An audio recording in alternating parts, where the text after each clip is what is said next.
Hey everybody, before we get started today, I just want to take a quick moment to talk to you about our sponsor, Into the AM. Into the AM is a clothing apparel company that produces all manner of clothing from awesome hoodies all the way to great looking graphic t-shirts like this one here. They look great, they feel great, and they're a great fit. The Into the AM website has great options for men and women of all sizes, including tees, joggers, hoodies, and more. And if you act quickly, they are currently doing an 11th anniversary sale on their site that starts on February 2nd and goes to February 6th, 2023, where they will have savings across the entire store up to 80%. And if you want to save even more, make sure you use the link that's included in the description of this video to get 10% off everything in the store. And yes, that bonus does stack with the sale that is going on right now until February 6th. So go there now to intotheam.com. Alright, so let's get into today's topic, which is all about Flurry of Blows. I recently put up a video that explained the mechanics behind the multiple attack penalty, and that generated some discussion in the comments and elsewhere about how Flurry of Blows specifically applies to the multiple attack penalty, and it also spun off a couple of other questions about Flurry of Blows. So let's just take a quick moment to take a look at what the text says about Flurry of Blows.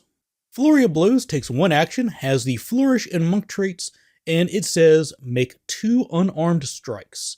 If both hit the same creature, combine their damage for the purpose of resistances and weaknesses, apply your multiple attack penalty to the strikes normally.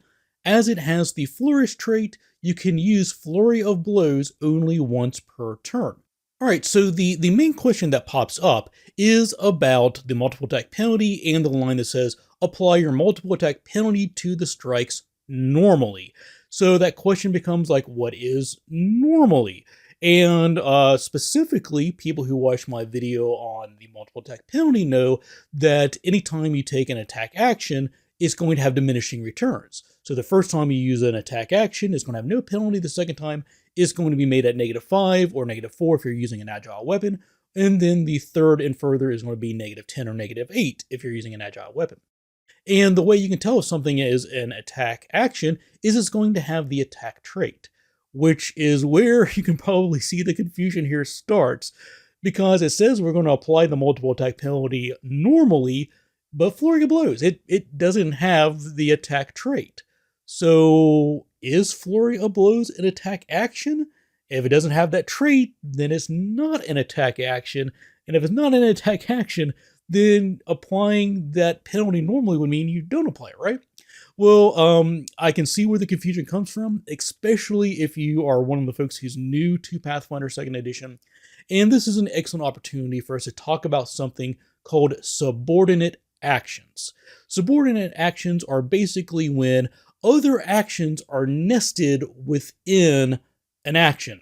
So this is a great example, Flurry of Blows. The very first sentence, make 2 unarmed strikes. Strikes is capitalized. We know they're talking about an action called strike. So with Flurry of Blows, you make 2 unarmed strikes. That means you go to the text for the strike action, and you get to do that 2 times. And since strike has the attack trait applied to it, then you're making 2 strikes. Those are 2 attack rolls. They're 2 attack checks. And what that means is we're going to be applying the multiple attack penalty normally. So if you spend your first action in a turn on Flurry of Blows, that first strike has no penalty. That second strike is going to suffer the multiple attack penalty.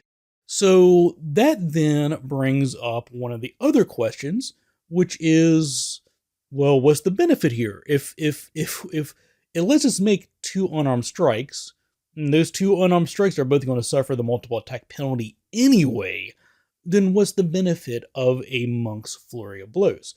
Well, there's 2 key benefits to Flurry of Blows. The first is that it only takes 1 action instead of 2. And therefore, you're going to have 2 other full actions on your turn to do anything else. Also, if you watch my video on multiple attack penalty, at the end of it, I go through probably 10 or so different great options for using your actions other than attacks. so that you don't suffer those high multiple attack penalties when using them. So that's the first main benefit. It's going to be one action and you get 2 strikes. The second big benefit to doing Flurry of Blows is going to be the sentence that says, if you hit the same creature with both of them. So first of all, there are 2 strikes. You can target any creatures within your reach. So you don't have to use them both against the same target. You can attack 2 different targets as long as they're both within your reach. But if you choose to attack the same target, then if you hit on both, you're going to roll the damage, you're going to total all that damage into one lump sum, and then you're going to apply the target's weaknesses and resistances. And the main benefit of this is the resistances that they have. So if you are fighting an enemy that has a resistance 5 to bludgeoning damage, then you're going to not suffer that resistance twice. Normally 2 bludgeoning strikes would have -5 subtracted to both of them for a maximum resistance of -10 to the damage you deal. Flurry of Blows, you total it all up together, and then you take off that resistance one time. So you'd only be facing that bludgeoning resistance of -5, not -10. This is also a great moment to remind those of you who are migrating over to Pathfinder from D&D 5th edition that in Pathfinder, resistance does not mean you have the damage. Resistance is going to have a specific number associated with it. That's the damage that's subtracted. I'm not going to go into all that here other than just to alert you that it is different. Check out my videos on damage and resistances and weaknesses to get more information about how that works. As always, if you have any questions about this, please leave those in the comments below. I'll make sure that I leave links to all of my other videos that touch on this topic in the description.